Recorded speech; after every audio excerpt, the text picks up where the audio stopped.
Shin kun san da cewa a tsakiyar hamadar Karakun da ke ƙasar Turkmenistan akwai wani abu da ya fi dukkan labarai ban mamaki?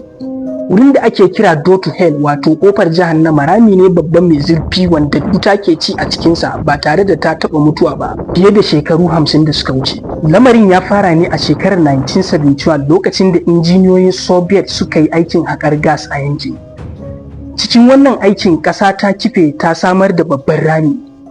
Da suka ga iskar gas ta fita, injiniyoyin suka kunna wuta suna tsammanin za ta ƙone na yan makonni.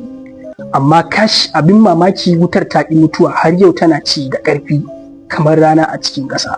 Daga nesa harshen wutar da hayaƙi mai ɗumi suna tashi sama suna haskaka duhu. Dalilin haka al'umma suka yi wa wurin laƙabi da ƙofar jahannama. Duk wanda ya tsaya kusa da ramin yana jin zafi mai tsanani da kuma ƙarar harshen wuta kamar ana ihu daga ƙarƙashin ƙasa. A yau wurin ya zama ɗaya daga cikin fitattun wuraren yawon buɗe ido a duniya.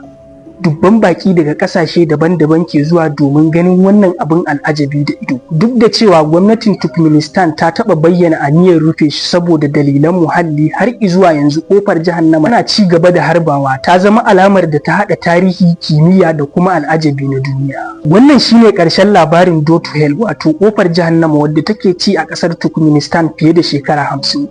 Ku ci gaba da bibiyar mu a pejin mu na Facebook, wato Kunya Media Gaskiya Kai Tsaye. Ko kuma ku yi following din mu a other social media handles din mu irin su TikTok, Twitter, Instagram, ko kuma ku yi mana subscribing a YouTube channel din mu. Mun gode.